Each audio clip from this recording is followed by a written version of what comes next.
Presiden Joko Widodo terkait pemberian bintang jasa kepada sejumlah tokoh, termasuk kepada tokoh-tokoh yang selama ini berseberangan pandangan politik dengan Presiden.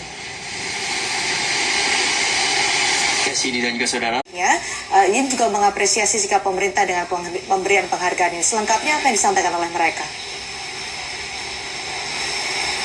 Iya, Fahri. Penahanan ini menimbulkan pro dan kontra, seperti ada desakan dari aliansi masyarakat sipil yang meminta polisi menghentikan kasus Jerings. Kita akan membahasnya bersama dua narasumber melalui Zoom. Ada pakar hukum pidana Jamin Ginting terlebih dahulu. Pak Jamin, Anda melihat kasus yang melibatkan Jerings terkait dengan pelanggaran Undang-Undang ITE dan juga KUHP, menurut Anda? Selamat sore ya, para pemirsa. Saya melihatnya begini ya, saya nggak mau mendahului apa yang diucapkan, apa yang dilakukan. Situasi pandemi seperti ini, di mana tenaga kesehatan tengah berusaha untuk melawan COVID-19 di Indonesia dengan kita melihat fakta bahwa ada beberapa juga tenaga medis yang tertular hingga akhirnya meninggal karena penanganan ini, Pak Jamin Ginting.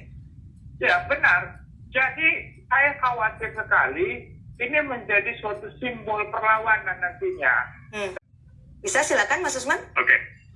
Jadi dalam pandangan kami penggunaan pasal juga, tidakkah Anda melihat pernyataan dari Jering ini berbahaya untuk bisa membuat masyarakat tidak kemudian aware dengan COVID-19 padahal ini masih dalam masa pandemi, dan juga ada kekhawatiran bahwa ada perlawanan terhadap ID di saat kita harus bersama-sama menghadapi pandemi COVID-19 ini?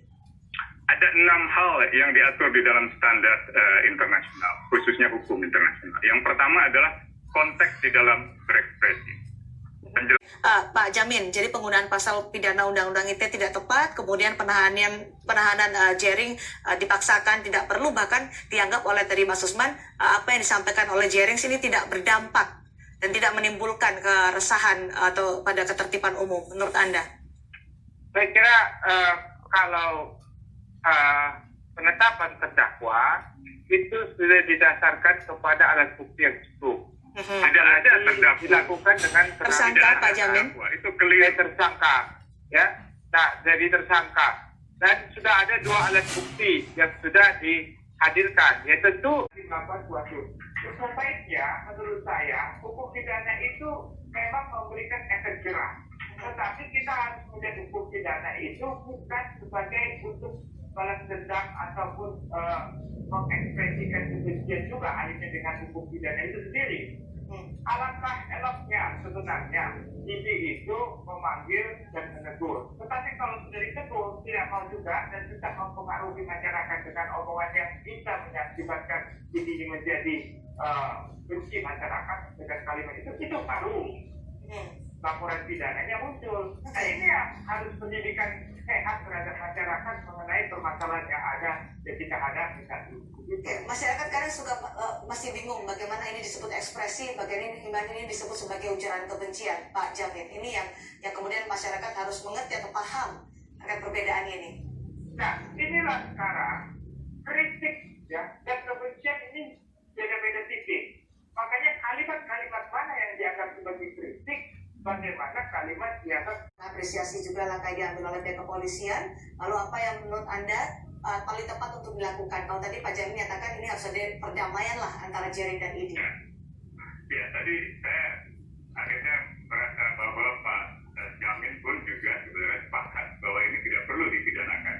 Dalam pengertian ini bukan sebuah kebencian, apalagi kebencian agama, suku, dan lain sebagainya, tapi lebih merupakan sebuah kritik gitu ya. Dan juga Pak Jamin tadi juga menyampaikan bahwa tidak perlu dipidanakan, ditahan, cukup dicarikan jalan lain, memanggil atau bertemu atau bermusyawarah dan berdebat dalam itu jauh lebih baik daripada pemenjaraan, karena pemenjaraan itu akan seperti penjara. PBB sudah mengimbau agar negara-negara mengurangi populasi penjara. Kenapa malah ditambah di Indonesia? Ini yang saya kira sangat tidak tepat gitu ya. Jadi kalau menurut Anda tadi karena Jerings adalah seorang musisi, ada ekspresi yang kemudian mungkin tidak relevan dengan dia sebagai seorang musisi, meskipun ekspresinya juga dijamin kebebasan untuk mengungkapkan pendapat, tapi juga ada situasi saat ini pandemi COVID-19 di mana semua orang diharapkan untuk bisa bersama-sama menangani dan menghadapi ini dengan tepat dan dengan baik, Mas Usman. Jadi apa yang kemudian harus bisa dilakukan oleh masyarakat belajar dari kasus ini? Terakhir untuk Anda. Mendorong percakapan yang berdasarkan pada pengetahuan, hasil-hasil penelitian, dan merujuk pada ahli-ahli kesehatan, bukan merujuk pada ahli-ahli yang baik atau bukan ahli sama sekali. Baik, terima kasih Mas Usman, merujuk pada ahli kesehatan. Terima kasih informasi dan juga terima kasih Pak Jamlin Ginting sudah memberikan tentang insight tentang dari sisi hukum pidana. Terima kasih telah bergabung bersama kami.